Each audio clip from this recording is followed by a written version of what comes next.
Car les habitants de Jérusalem et leurs chefs ont méconnu Jésus et en le condamnant, ils ont accompli les paroles des prophètes qui se lisent chaque sabbat. Acte 13, 27. Nous avons vu précédemment le contraste qui existait entre l'ancienne et la nouvelle dispensation. Il y aurait de nombreuses pertes si les choses devaient continuer selon l'ordre fixé autrefois. Et à contrario, il y aurait beaucoup à gagner en suivant les principes du nouvel ordre établi par le Saint-Esprit. Sans vouloir redire une nouvelle fois ce qui a fait l'objet de nos précédentes méditations, de nos précédents audios, nous pouvons affirmer qu'il est parfaitement clair dans le Nouveau Testament, et cela à partir du livre des Actes, que les croyants dans la nouvelle dispensation, la dispensation du Saint-Esprit, devaient être libérés de toute position figée et établie une fois pour toutes, hormis les faits fondamentaux de la foi.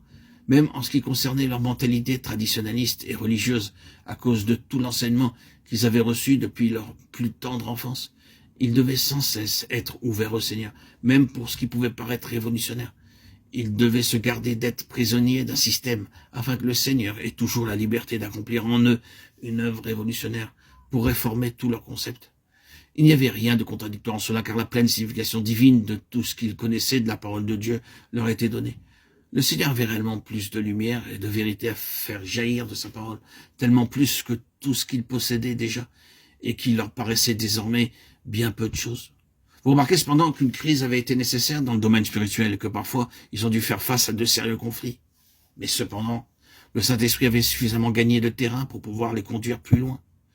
Cela est arrivé avec Pierre, à Joppé, sur la terrasse de la maison. Il en était de même avec Saül de Tarse. Il n'y a aucun doute à ce sujet en agissant comme il l'avait fait. Saül agissait sur la base scripturaire de l'Ancien Testament. Il pensait recevoir l'approbation de la parole de Dieu pour ce qu'il faisait. C'est alors qu'il eut ce face-à-face céleste avec Jésus de Nazareth, alors qu'il se dirigeait vers Damas. Malgré sa capitulation à cet instant bien précis, et la connaissance qu'il avait reçue désormais de la seigneurie de Jésus, son grand problème était le suivant. Comment vais-je pouvoir concilier l'Ancien Testament avec tout cela? Il a dû partir pour l'Arabie, et probablement pendant 2 années. Il a été confronté avec ce que disait l'Ancien Testament, et le fait irréfutable que Jésus avait été établi Christ et Seigneur. Cependant, il a bien traversé cette crise, il est revenu de son désert, et saisi par le courant irrésistible de l'Esprit, il est devenu un puissant serviteur de Dieu. Nous aimerions aller un peu plus loin.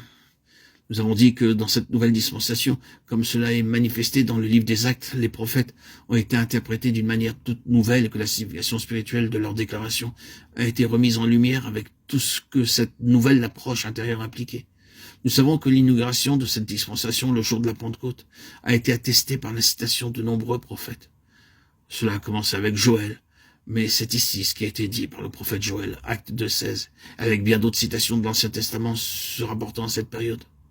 Désormais, que ce soit par des citations directes ou par des accomplissements prophétiques, comme cela est clairement le cas pour la prophétie de Joël, les prophètes sont introduits dans de nombreuses occasions.